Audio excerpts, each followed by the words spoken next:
smugglers, her officers are seizing more cocaine than ever. A recent study revealed the dent they're putting in the drug cartels' operations. Shout out to the lads. Hold on. Shout out to the lads. Shout out to the lads. Yo, doing, mate. Yo, lads, I can't stress this enough. I am going live Easter Sunday, 12 noon, Sydney's time. All right, so whatever time, around 12 o'clock, Sydney, I will be on live. All right, so get at that membership because members only will be able to comment. Only members, all right? Only for this live stream. I will be unboxing Australian items, Australian cultured items, all right? Now, you click the title, you read the page. I know you probably thinking, TT, what is with you and cocaine in Australia? It's an interesting topic. Is it not interesting that you could just be on the beach in Australia and then a brick of cocaine could just hit you while you swimming? Like, that's some interesting shit. All right, so subscribe for the vibe. We're going to go to 4,000 subscribers. Let's get it. Doing, mate. The white powder costs more than gold, but it's a price consumers here are happy to pay. Happier still are the bosses of the drug cartels who are reaping enormous profits. Their riches are growing, despite state and federal law enforcement agencies doing all they can to stop the drugs getting into the country. How the officers go about their work is mostly done in secret, but not always.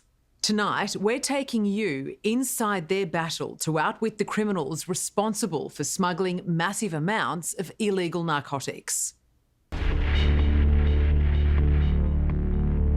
Sydney's bustling Port Botany is one of the largest container facilities in the country. Ships stream in and out of here 24 hours a day. Today, there's a VIP on the water, the Commissioner of Australian Border Force. In recent times, we've had hundreds of kilos of narcotics found. Michael Outram. Hundreds of narcotics, kilos. Hundreds of kilos. I can't stress this enough, lads. I hope you guys go to the beach. You might hit the lottery. You know what I'm saying? You might get come here on a mission to send a message to his greatest enemies, the bosses of the drug cartels. So, Commissioner, we're looking at a pretty big ship with literally thousands of containers on it, but what we can see is only half the problem. Indeed, yeah, the containers are a big problem, but what really worries us today as well is what's under the waterline there. The Commissioner wants to be clear. He and his officers are well aware of the latest devious way drugs are being trafficked into Australia. There are lots of cavities in these ships. They're called sea chests and other things, and that's where we're seeing increasingly large quantities of drugs being hidden. It's called parasite smuggling, concealing tons of cocaine and other illegal substances in underwater compartments on the hulls of ships. Yo, that's mad smart, though. Because you know they're going to check. If they have the time, and they will make the time, even if they don't, they will check every container on that ship. The idea of putting the bricks at the bottom of the ship is actually pretty smart. How the hell did they find that out, though? They definitely had a snitch, because how they found that out? We can search in a container quite easily. We've been geared up to do that for years. We haven't been geared up to go under the waterline and examine the bottom of a ship. It's huge. So we need to be able to do it in a very expedient way. The rise of parasite smuggling has meant law enforcement has been playing a kind of catch-up to drug importers, but not anymore. And Michael Outram wants to show off the reason why. The latest weapon in Border Force's armoury, a fleet of underwater drones. So how long has that drone been in operation for? Just under 12 months. And how many discoveries has it made in that time? We won't go into exactly how many, but in very recent times, it's made a major discovery of, more than 100 kilos of narcotics under the waterline on a vessel. That's significant. It's huge. So it's already worth its weight in gold. Absolutely. Yo, I wonder what happens, right? When the Connect don't get their bread because the cops came and interfered with the transaction. Because, who do you blame? It's like, damn, son. You took the words out of my mouth, and of course we have many ports around our 33,000 kilometres of coastline, And so we've got to work out how to get more of this sort of technology into more of our ports, because this is a method that criminals are using to bring a lot of narcotics into our country. There's an obvious element of nefarious ingenuity, but parasite smuggling can also be a dangerous game. In May last year, a grim discovery at the port of Newcastle, when the body of 31-year-old Brazilian diver Bruno Borges was found floating in the water. Alongside him was 50 kilos of cocaine, worth $20 million. A failed drug drop has left a scuba diver dead and uncovered a mammoth cocaine haul. Borges had been trying to recover the drugs, which were hidden under a ship when he drowned. You've been doing this for a long time. I have, yeah, straight out of school.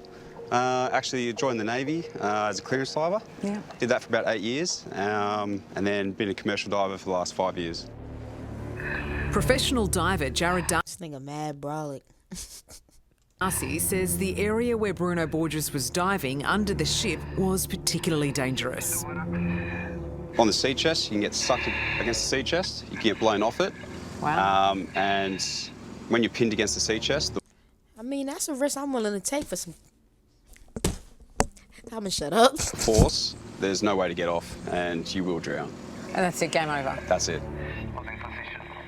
To make the already complicated dive even more perilous, Borges was using a detection-avoiding rebreather, which stops air bubbles being emitted.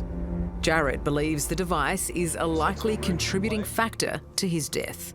So a rebreather is a very technical piece of equipment. Depending on the type of rebreather he was using, if he was using a 100% oxygen rebreather, that does have a depth limitation of about 10 metres.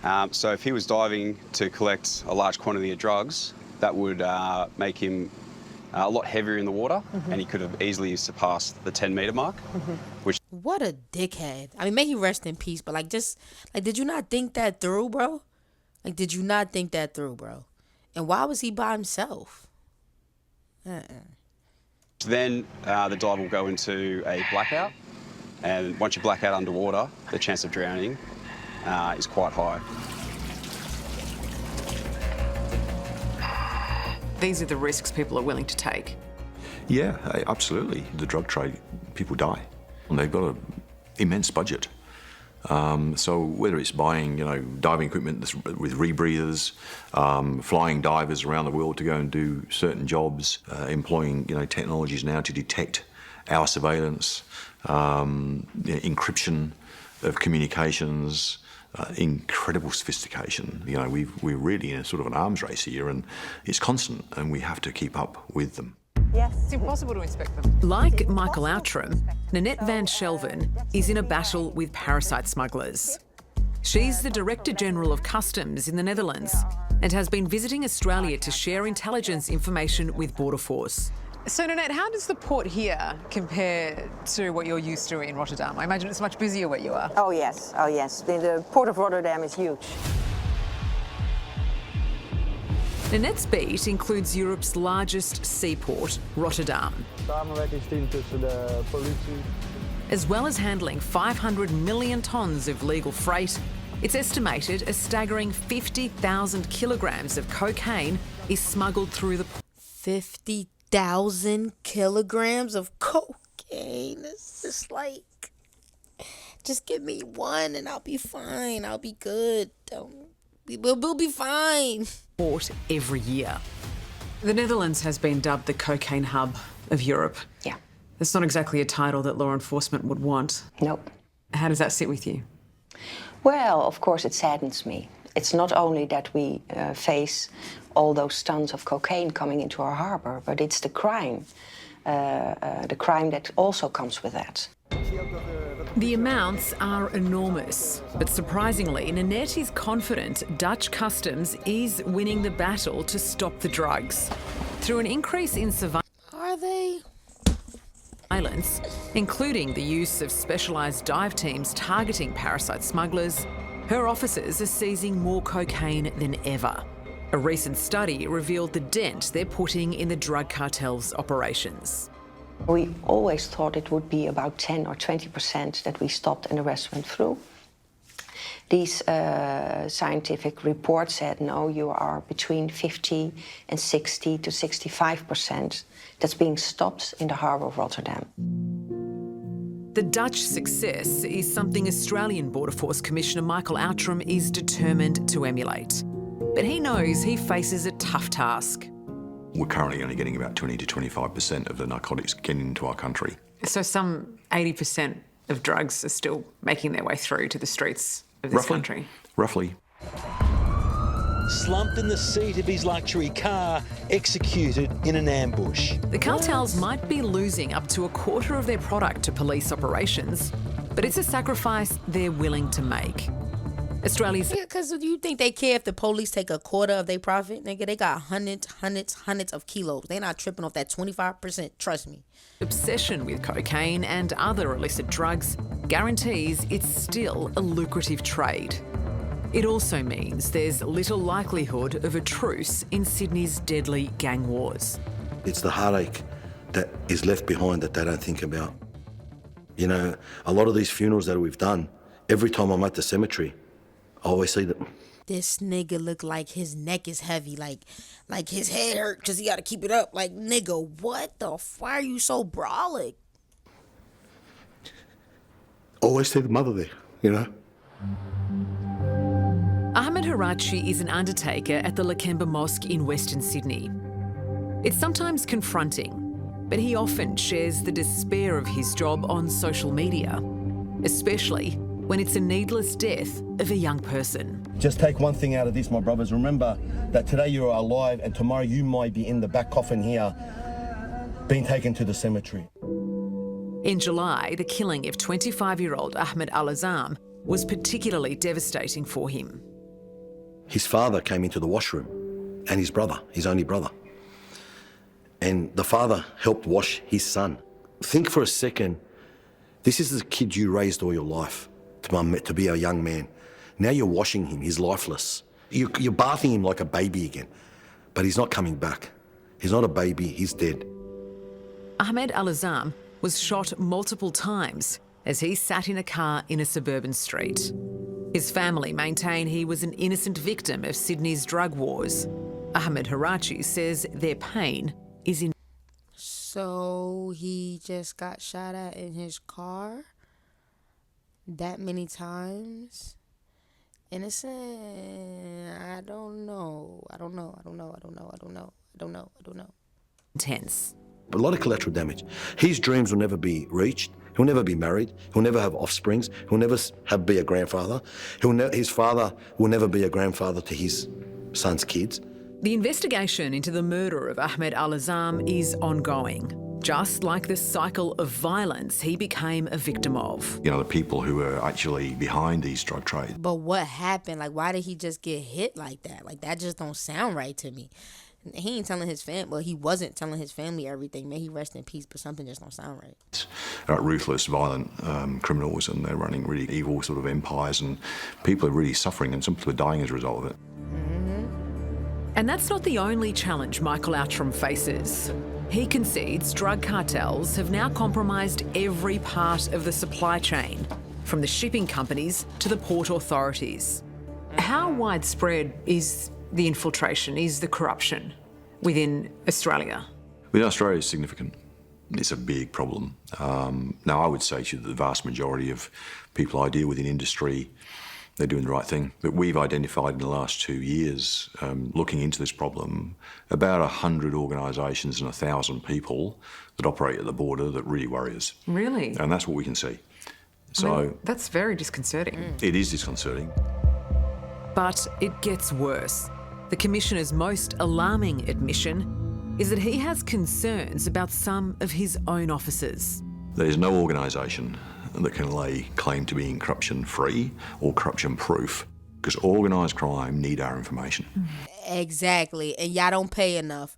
So if you got a nigga working for the police and you got a nigga selling that dope, don't you think a nigga that's selling that dope gonna offer the cop, yo, here's something off the top, man, let me know what they got going zones. Like, come on, you don't think they gonna come on, man. But that's the city fault, or wherever you from, you know what I mean? That's the government's fault. Because you pay these police shit. You pay them shit, and the criminals is waking. Ooh, I'm fucked up. They want our information. They want to know where we are, when we're going to be there, what we're not looking at, what we are looking at. It's gold for them, and we realise the value of that. It is an uncomfortable truth to learn as a member of the public to hear that from you, Commissioner, that there's likely corruption within your ranks. 99% plus of the workforce are absolutely committed to the mission. I've got 5,700 officers. If just one of those officers, one of those officers is sick of y'all shit. They sick of y'all not paying enough. That's what he want to say. one is in the pocket of organised crime and they're in a job where they can access certain sensitive information, that's a big problem for us. But ultimately, Michael Outram is an optimist. He's sure the war on drugs will eventually be won by the good guys. Ahmed Harachi hopes the Commissioner is right. Man, they delusional. This shit been going on way longer than y'all. This shit gonna be going on longer than me, longer than you. You wanna know how you stop the war on drugs? You give the people money. I know what you thinking, TT. No, because then they can just use the money to get drugs. No. Motherfuckers is turning to drugs because they need to escape their effed up reality. The reality is effed up. Shit, that's why I smoke so goddamn much. Well, that plus other things. But, you know. Over the past 20 years, he's buried too many victims. His simple wish is for the violence to stop. What impact is the current crime wave having on the community? Honestly, people are moving out. People are selling their houses in these areas and moving out. Why? Because they can't handle it anymore. I hate when reporters ask dumbass questions. So, with all the violence, how has this impacted the community? People are moving out. Why? You just said it! All the violence! Oh, God. The devastation, the aftermath, the collateral damage, all left behind. Nobody sees that. The story's on the media once, twice, and that's it. No one sees what is left that the family has to pick up the pieces and deal with. We have our wives and our sisters and our siblings all walking in the street. We don't want a stray bullet to hit one of them. And we've seen, we've heard on the news some of these bullets have gone into childcare centres and because these niggas got no aim, and that be the problem in every hood, yo. Stuff like that. Wow, imagine to hit a child, an innocent child. Hello, I'm Sarah Arbo. Thanks. Oh, hey, Sarah.